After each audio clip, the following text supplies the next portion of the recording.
Hey everybody, it's Alexia from amysticspath, back with another video for you guys. Thank you so much for tuning in and watching. I want to apologize right now for the dim lighting. I need to change the light bulb in my office, and it is kind of nighttime, so it is a little bit dark, but I still wanted to get you guys the weekly energy video for this week. Now, when I'm looking at this energy, I'm feeling this energy for this week.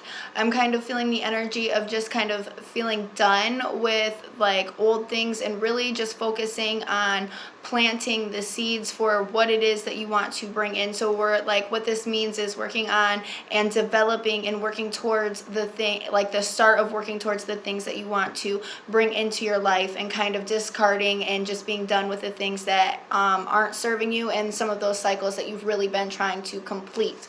Okay, now for the first cards, for the first spot, which is where this energy is going to hit us the hardest, we get the Hierophant and the Bablo Orisha.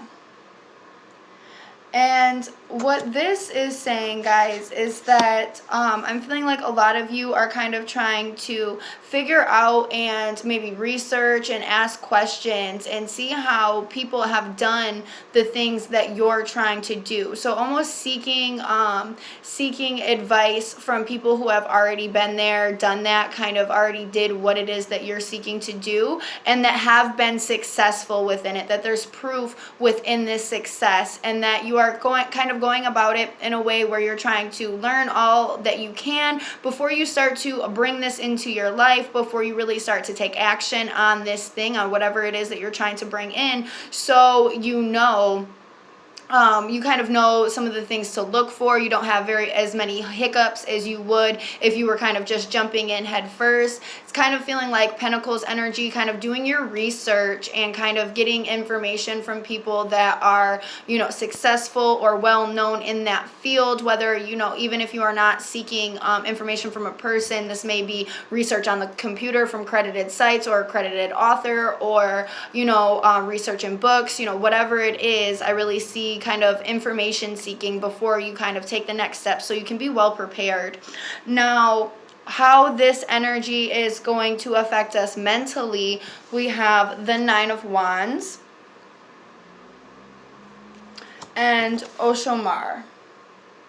And what I'm feeling with this is that mentally you're kind of just like, I feel like you're kind of just trying to coast, just kind of trying to ride a wave, because you know that things are changing for you. You're just kind of in this in this little space where it's like you kind of gotta make it to that window, or kind of make it there. So I kind of feel like mentally you're just kind of coasting, okay, just trying to keep your eyes on the prize, we're gonna get there eventually, you just kind of have to get through this.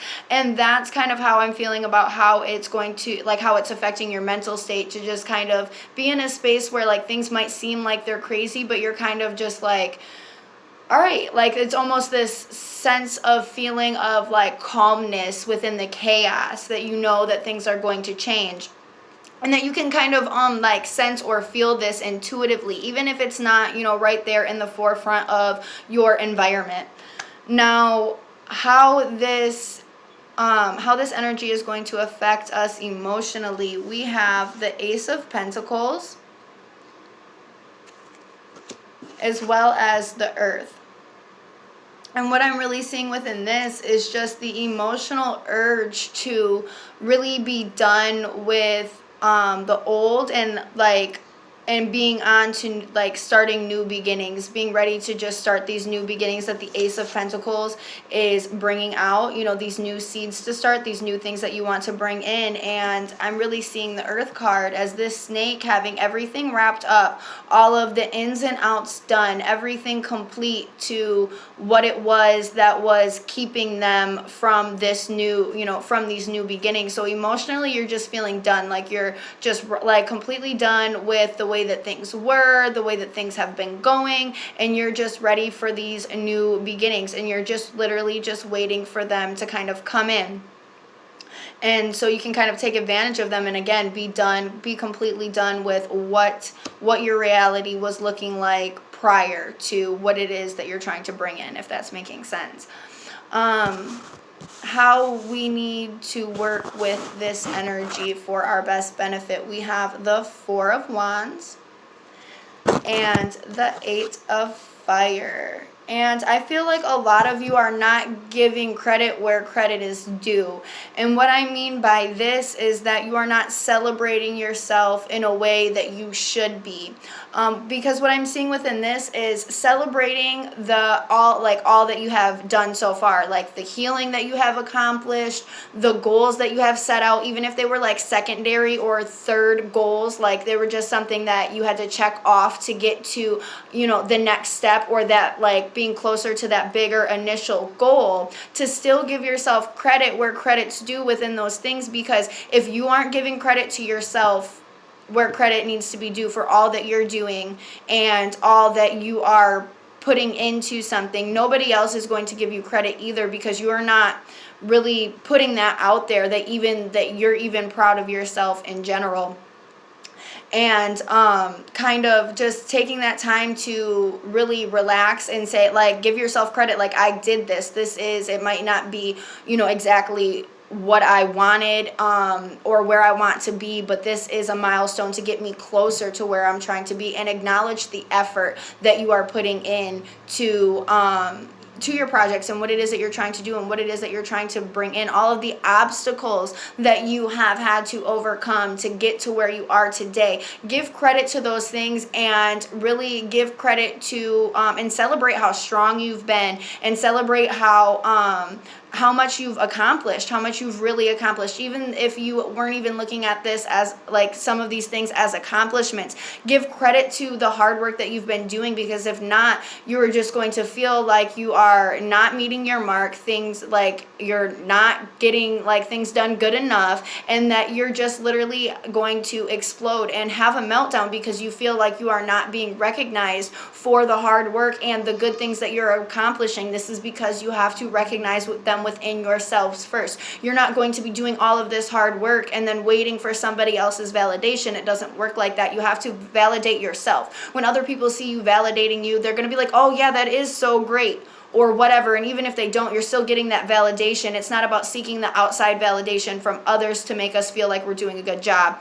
It is the validation that we are doing a good job and we are proud of ourselves. And that's where it comes from wholly first. The outside, like that outside validation will come and it will go, but as long as you are having inner validation, that is the most important part. That's going to keep you motivated. That's what's going to keep you going. So celebrate how far you have came and everything that you have done and everywhere you have been within your life, so you don't have a meltdown. And one, you need to be celebrated. It's something that you need to do. It is something that is good for you, and there is no point. That's how you get burnt out, when you're continuously working at something but never giving yourself a reward, or even acknowledging that there is something to be acknowledged in the first place. Okay, now how we or the conclusion cards. We have the Four of Pentacles and the Couple. And ideally, this is saying that within this energy, it's really causing us to be to a point where we are in structure and we have a plan and there is stability and we are saving for the future, or putting things in a way that is structured in a way that we can save for the future. And that's a very solid foundation to bring in this harmony and laughter and joy and just like stress-free peace and calmness that we're all looking for our lives. This energy of this week is trying to do this, and I can see why. This is because we are approaching, because at the end of this week / the beginning of next week, we have our full moon in Leo, and a lot of this energy is getting us prepared up into that point. And that's why we're kind of seeing this energy of really just being, making sure that we're doing things within structure and properly, and how we want things to look for how we want to live our lives, because when we are looking at all of these different energies, they're always working for the best benefit for our lives. But anyways, I hope that you guys have all gained the clarity that you guys need with this video. If you feel like you need a reading specifically for yourself and your situation, do not hesitate to either message me or email me. I would love to work with you all. Everybody, please have a great day.